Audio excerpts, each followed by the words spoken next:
Destroy the car.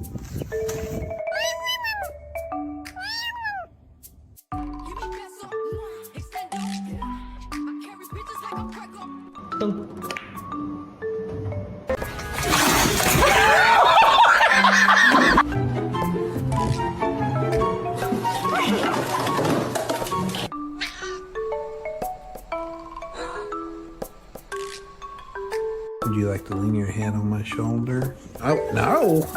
Oh my god.